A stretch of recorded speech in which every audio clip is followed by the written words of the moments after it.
Guys, so check natin yung labas, no? Kasi ano na eh, nag-i-start na guys yung lamig dito sa Alberta, Calgary. So kagabi, nag-fog.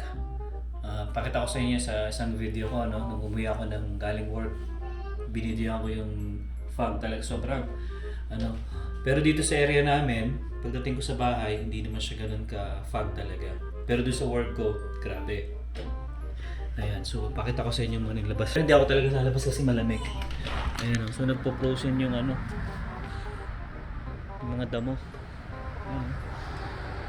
Ayan, sa labas. Tapos yung likod namin.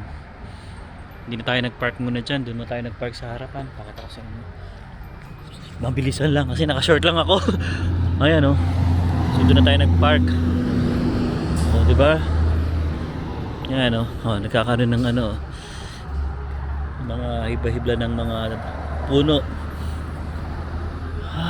Lamig. Ayan. So yan, pinakita ko lang sa inyo guys kasi nararamdaman ko na talagang lamig ngayon. -8 kami.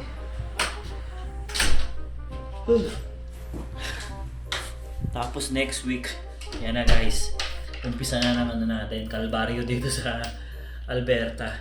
Kasi papalo na siya ng -15, -18, mga ganun. Uy, lamig! Tapos snow. Yan, sunod-sunod na yung snow next week. Kasi nga guys, no, January na. Kasi pagpalo talaga ng January at February, ito yung talagang magpipik yung sobrang lamig dito sa sa Alberta. Buti na nga lang guys, nung December talagang wala kami. Kaya thankful pa rin kami. Ayan. So ayan, nilabas namin. Tingnan nyo yung mga damo. Frozen. No? Okay. So yun guys, no. Share namin sa inyo yung mga experience dun ng mga kababayan natin dito sa Canada. Kahit hindi ata sa Canada, no? Meron din mga nagko-comment. Alam niyo naman guys, di ba yung nangyari dun sa sasakyan namin? Muntik nang basagin yung salamin. So marami nag-comment at nakakatuwa din kasi nakikita din namin yung mga experience nila na kahit talagang, alam mo, safe na yung parking slot nila, talagang sinisira pa rin daw yung mga salamin talaga nila. Kaya dito, hindi mo talaga, alam mo yun, hindi mo maiiwasan. Kahit anong ingat mo, kahit anong ganda ng parking mo, o talagang merong manloloko or walang magawa sa buhay, talagang maninira at maninira. Okay, so yun guys, no, magbabasa lang kami ngayon ng mga comment and para ma-share din namin sa inyo, sa mga nanonood dyan from Philippines na talaga papunta pa lang dito, at least magkakaroon na kayo ng mga idea kung ano ba talagang meron dito sa Canada. Although, hindi namin sinisiraan yung Canada guys, no, disclaimer lang sa mga nanonood dyan, sa mga subscriber natin or mga bagong nanonood dito sa channel namin na hindi po namin sinisiraan yung Canada. Kumbaga, sinishare lang namin sa inyo kung ano yung nagiging experience namin dito sa Canada. And I know naman lahat naman ng bansa yan may mga crime talaga na pagdating sa mga ganyan. Pero eto, gusto namin i-share sa inyo kung ano yung meron dito. Okay? So si Emma magbabasa ng mga comment para at least ma-share namin sa inyo. So yun guys, salamat sa lahat ng comment nyo, yung mga reminders, paalala how we should deal yung first ever experience namin ng ganyan na ma-attempt na ma-break yung window glass. Kasi last time naman hindi naman na-break yung window ng car ni Alwin. So nagbasa-basa kami ng comments nyo and thank you for sharing din yung mga experiences nyo. So parang sa amin to eye-opener. Lalo na syempre feel ko maganda rin siyang malaman ng mga nagpaplano sa Canada para ma-take into consideration nyo rin to. Kasi ito yung bagay na walang masyadong nagva-vlog dati nung nagre-research kami. So at least yung experience namin, one of the factors then if you are considering Canada. Yeah. But still, 'di ba, even after na nangyari 'yon, we are here, 'di ba? Hindi naman kami after that untoward incident, agad, uwi na agad ng Pilipinas. So hindi ganoon, oo. Hindi ganun. Lahat naman ng countries or places may ganyang incidents. It's just a matter lang na siguro kami yung na-tsempuhan. So yung iba pa rin talaga okay yung experience sa ganitong country or sa Canada. So it really depends. At least nandito tayo para magpaalala. And nakita talaga namin sa mga comments na ang daming naka-experience na na mabasagan ng kotse, ma-vandalism, or mabutasan ng Iba, ginagastusan ng pa. gulong, oo, tapos manakawan sa loob ng sasakyan. So sabi pa nga, dapat hindi raw ako nagpapanik kasi it's a normal occurrence daw sa Canada. Parang sa akin kasi we deal with our stress differently. So, iba-iba naman tayo how we handle yung mga problems or stresses in life. So, ako talaga siguro, yun nga na problema. And, naisip ko kasi, January 1 yun parang sabi ko sana hindi naman madala all throughout ng taon yung ganong untoward incident or event. Pero, yeah, ngayon magbabasa tayo ng mga comments. Ito kasi, na random kuha ko lang to, screenshot, kasi super dami na rin na nag-share or nag-comment. Nasa 99 or 100 comments na tayo. So, we'll just share like 10 to 12 kung ano yung magkasya sa vlog na to. Kasi nakakatuwa din na nag-share sila, nagkakaroon tayo ng awareness, and ano yung gagawin lalo na kapag nag-occur to, tatawag ba tayo ng police, pupunta ba tayo ng insurance, magdi-DIY ba tayo. So, at least makakuha tayo ng lunch kasi ito yung wala to sa libro how to, ganyan. So, parang na-share nila yung practical experience nila. Kapag naka-face ka ng ganitong situation, at least alam mo yung gagawin mo. Yes. Okay. Yan. So, basahin muna natin yung comment ni Kabayan Montreal. So, taga Oh, Quebec si to. Kabayan Moya. Alam ko, nakakasama Kaibigan ni Rice Rice. yan. Kaibigan ni Rice. Yan. Sabi ni Kabayan, nag-share siya.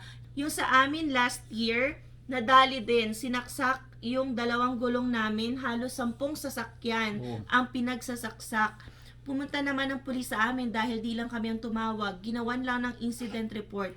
Di na kami nag-report sa insurance dahil inisip namin tataas na naman ang premium. So, Totoo ingat yun, kayo. totoo. Yan, an update nga pala sa insurance, yung pagkontak ko kanina. Nakausap ko yung isang representative and tinanong ko nga if ever mag-claim nga sa insurance, tataas ba yung premium namin.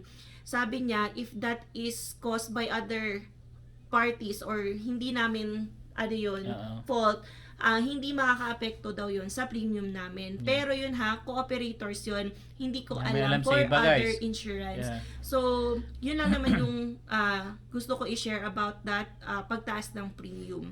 Pero ito guys, kung ikabayan na to, medyo malala to kasi gulong 2 agad, nako, napakamahal niyan. Tapos yung mga 10 sasakyan yung ginawa, medyo siguro napagtripan yung area iba-iba nila. talaga din ugali ng tao talaga dito. So, Guys. yan, ito other part to ng Canada which is Quebec. So, may ganung nangyari.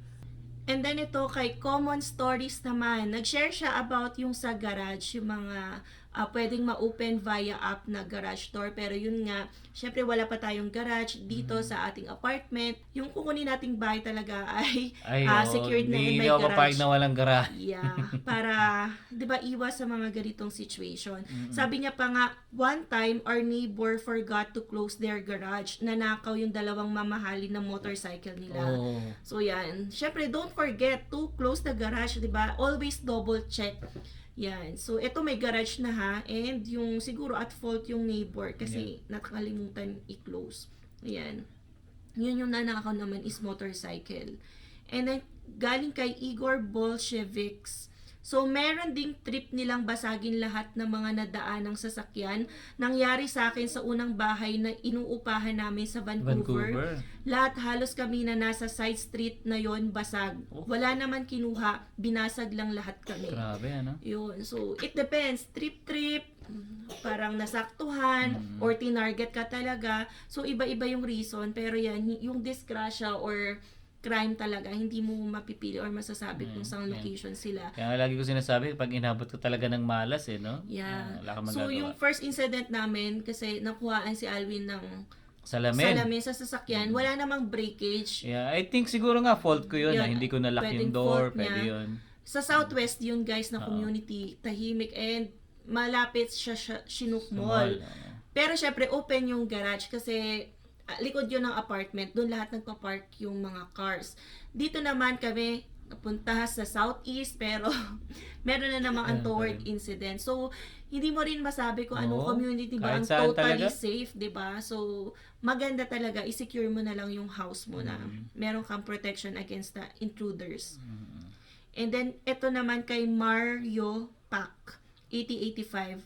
Ganyan din dito sa Manitoba. So, another province din to sa Canada ha. Sobrang daming vandalism sa mga sasakyan. Sasabihin lang ng police, claim sa insurance, kaya wala din.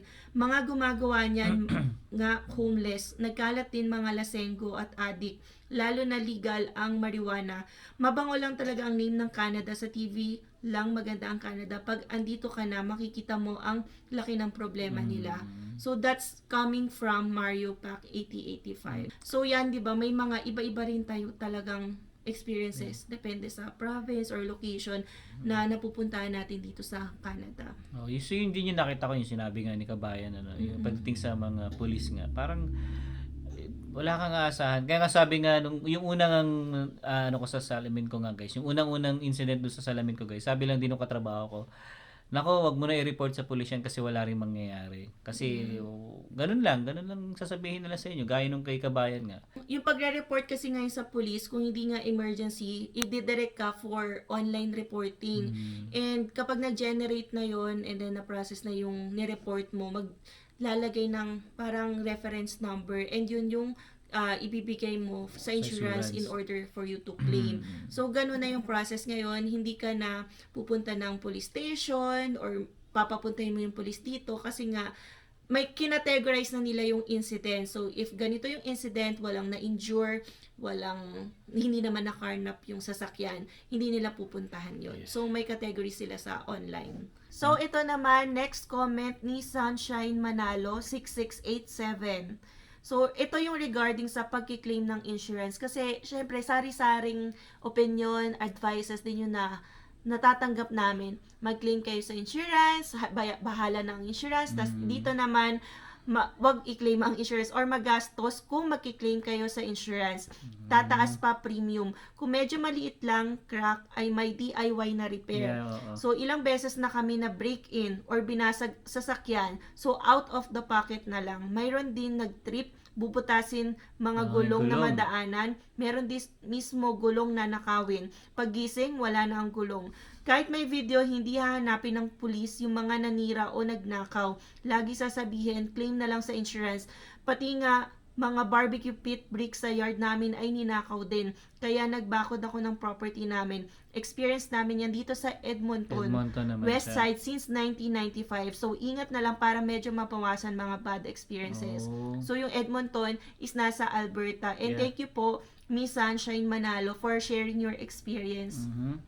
Kaya dito, 'di ba, nakikita nyo naman walang masyadong bakod talaga ang ang mga bahay dito sa Canada usually. Pero since si Miss Sunshine nga ay nagkaroon ng mga untoward experiences na nanakawan, kung yan pati yung gulong, barbecue pit, ayan, kaya nagpabakod na raw siya. Yan, which is gano'n naman talaga yung mga ginagawa in order for you to add additional layer of protection, 'di ba? Kasi minsan, alam niyo yun, pag may napapadaan lang, tas naisipan pagtripan yan, pati barbecue pit kukunin. Ayan. So, yun, since 1995 pa, and ganun yung na-experience ni Ma'am Sunshine. Pero yung sabi niya dito, yung magastos mag-claim kayo sa insurance, yun nga, we have confirmed na per cooperators, if ever daw i-claim namin yan, hindi tatas yung premium namin dahil it was caused by other person and not due to our fault. Pero since nga, eto may point din si Ma'am Sunshine, kung maliit na crack daw yon, sabi nga, tinuruan din siya ng friend ni si Julius, i-DIY repair na lang nga, kasi maliliit lang din yung crack. Although, yung DIY repair daw, it's best or suitable kapag 10 degrees up. So, it's not good na since minus 3 hindi ngayon kakapit ata yung ewan ko kung ang tawag ko, glue ba yun? Hindi ko alam eh. Basta may sinadla sa akin si Julius na guys. So, yun yung mga yung dapat kong bilhin. Tinuturo sa kanya. Available daw yun sa Walmart for DIY. So, next comment. Ito si Ate Cherry. So, Cherry Vlogs Canada. May vlog rin to. Sabi niya, it's good that you're sharing your experiences. This will serve as precaution for others too. It's not about bashing Canada, but it's about the reality of living here, to be honest. We also had experience of car break-in in Toronto and worst break-in in our office at downtown Edmonton. So, Edmonton din to. And other stories from my workmates like house break-in and even stealing of Christmas lights na nakakabit na sa outdoor. Yan, so kaya extra precaution na lang talaga tayo and ingatan mag-iwan ng anything sa car na pwede mag-attract yun Tama. ng mga attention ng tao. Yan, so thank you Ate Cheryl Vlog. So tama nga po, ganun naman yung intention namin. It's really not about Oo. bashing Canada. So if hindi nga nagdi-daily vlog si Alvin, kasi ito yung buhay namin eh. 'Di ba parang how shall we vlog our day for today, for example, na nangyari yung ganun, shall we just pretend na happy kami? Kasi nga, gusto nung iba i-portray na happy lang dito sa Canada. So, we are also open-minded naman eh, whether in Philippines or in Canada, whether what country naman na tumira kami. May mga untoward incident na pwedeng mangyari, hindi perfect ang mga country. Oo naman. So, nasa sa atin lang yan where we shall choose to live after knowing all those things, di ba? And yun nga yung paalala ni Ate Cherry, yan. Extra precaution na wag talaga tayo mag-iwan ng anything sa car. So that's why nga yung sa car namin. Pamula na even- nangyari oo. sa akin guys nung una kong Oo. experience na pamula hindi na ako naglagay ng salamin talaga. Walang coins doon, ang hihingi pa nga Wala. sa akin ng $1 si Alin pag ilalagay sa grocery. So wala kami iniwan na coins, wala ring shades or kung ano man. Ang meron nga lang Kaya syempre doon yung doon- kable ko, yung charger ko lang sa USB, yun lang. So, anyway, ito kay Miss Nova Collier. Sabi niya, that's really scary. It looks like it's becoming more prevalent sa Canada. Our family from Connecticut, US, went to Montreal. So, Montreal ulit. And they experienced the same thing. Binasag din ang window nila and ang mga laptop ng kids kinuha. Oh, yun lang. So, yun lang nga, di ba? We should not like leave precious or valuable things inside. Kasi, even if, for example, yung napadaan, walang intention mag-break. But he got tempted kasi nakita niya yung mga valuable things natin inside. Yun, pwede talagang mag-cause ng ganong situation.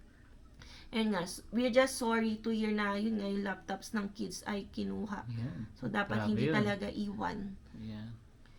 Yes. And then next, comment, ito nonsense Ito sa videos. sa Pinas naman to. Sabi niya, same din po dito sa Pinas, sir. Gasolina, battery ng sasakyan, and mga side mirrors ninanakaw pa talaga. Grabe Oo. talaga. Hindi na lang magtrabaho ng matino. Actually, nung nandun tayo sa Pinas, ang mga uso na natatanggal ay yung side mirror ng mga Ako na-experience ko yan sa Pilipinas. motor at saka sasakyan, no? Nanakawan kami ng yung nga, side mirror doon sa sasakyan namin. Ano yun college ako noon. Experience ko yan, oo. Yan, ganyan. Saan ba ang puntahan ng yung mga binebenta, yung mga chop-chop Ay parts? di, Banawe. Yan, di ba? No na rin yan. Punta Kapag yan sa Banawe. gustong ibenta daw yung mga chinap-chop na parts, yan, buta ka sa Banawe, or kung ikaw gusto mong bumili ng murang parts kasi kulang yung car mo, ayan, ang daming talagang naglalako sa Banawe. Napaikot na rin tayo dyan eh. And ang dami nag-aalok. Although yung mga tinted, tinted Sa screen. mga tinta.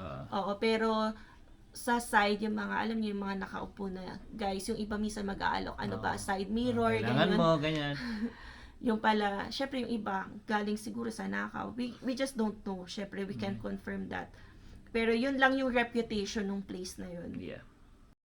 Ito naman, comment ni Mr. Henry Padilla. So, share ko lang po sa inyo ang experience namin. Maybe 2018 po yata yon. Wala pang 1-year-old ang family van namin. And nakatira kami sa Southwest community ng Bridalwood na tahimik talaga. So, mismo sa parkade pa nangyari which is underground parking. Di talaga basta-basta makakapasok ang intruders doon. But ayun, binasag nila ang salamin. Wala namang valuables na naiwan except sa kids' wallet na may $50 at Blue Jays cap. So, what I did is report it sa mga police at mismo pumunta sila on site to check and made the police report in which I used it to file an insurance claim together with the police report. It costed me to pay my deductibles or participation fee only. The cost to replace driver's window was around $2,000. Wow. So which is paid by insurance. My insurance premium did not went up and did not go up. Okay, yun. Yeah, so yun nga, if it's caused by other person, yun nga, your insurance will not go up. But yeah, it still depends maybe per insurance company. But yeah, medyo mataas yun yung 2,000 sa driver's Hindi, window. baka grabe siguro yung binasag or siguro lahat ng window niya siguro binasag. Yeah, but yeah. Dati masabi. Kasi kung ano yun. nagpa-quote kami, if ever i-replace namin yung sa window side ni Alvin. That's $280. Yun yung pinakamura na tanungan namin, guys. Yan. 280. And ito nga sa pag-share ni Henry Padilla, underground parking na yun. Southwest community ng Bridalwood. Peaceful tahimik pa community raw. yun. But, siya, nadali pa rin yung kanila.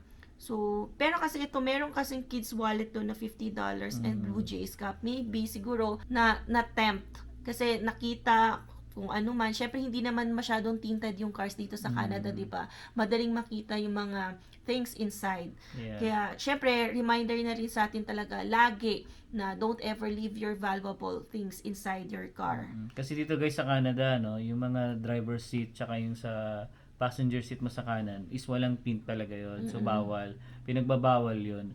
Kumbaga meron lang yung nasa likod mo. Yun lang. Tsaka yung binaka sa talaga. Yun lang yung may mga tint. Ayan. Ayan. And then, comment ni Ma'am Beth De La Cruz, nangyari na sa mga anak ko dyan sa Calgary. So, same city. Dito rin siya sa Calgary yung anak niya. Nabuksan kotse and mga bottle plastic lang kinuha. So, guys, ito, plastic bottle lang Pati ha. ba naman yun? Yan, nabuksan yung kotse. Hindi naman sinabing binasag. But, I don't know paano nabuksan yung kotse. So, yun, 'di ba? Kung ano man yung pagdidiskita, syempre yung dito kasi, yung bottle depot, 'di ba? Nakakapag-generate ng money yan eh. Kapag nakuha yung mga plastic bottles, sila yung mostly din magkano lang din siguro yun, di ba? baby, kapag sila, hindi mo na masabi kung ano yung reasons in mind nila kapag gumawa sila ng crime or kung ano, syempre pag nagugutom, kung homeless man yung sinasabi nila na gumawa. We don't know their reasons. So, kahit plastic bottle man yan. Pati yun, naging reason dito para buksan yung kotse. And then, kay The Glass Stoic, marami ng crimes dito sa Canada. You did good by posting this experience. So, thank you for your positive comment. Yan, kasi nagdalawang isip pa talaga ako. Kasi, yung last time na mag-share si Alvin na nanakawan siya ng shades, may nagsabi doon na we're sharing negative about Canada, which is hindi naman yun yung goal. Kaya nga nandito kami sa Canada, we intend to make Canada our second home. But still, hindi siya perfect country. Yun lang yung gusto naming sabihin or iparating. Kasi ito yung nangyari sa amin eh. Hindi naman kami yung nagbasag para mangyari to make this story up. So, syempre, may mga bagay-bagay lang na hindi natin maiwasan.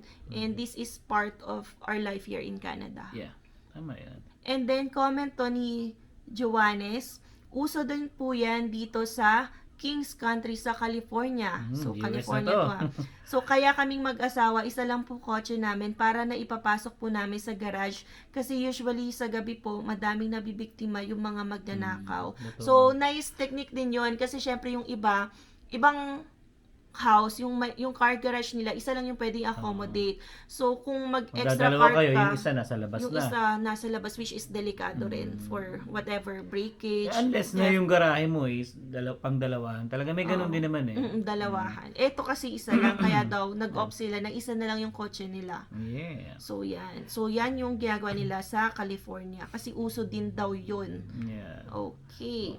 Yun nga guys, hindi mo talaga masabi kahit anong bansa talaga yan. Meron at meron talagang gumagawa ng kalokohan talaga.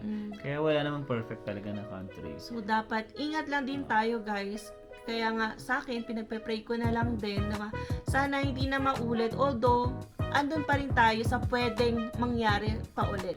Kasi nga sabi natin, depende yan, di ba? Kung masaktan ka, mapark ka na nga lang, di ba? Natutulog ka na lang, pero may gagan pa rin nangyayari talaga. Buti na nga lang yung kapitbahay namin na nabasagan nga ng window. Ang bilis lang din umaksyon. And yung sa car niya, meron siya nakuha agad na available window. Pick and pull. Yan.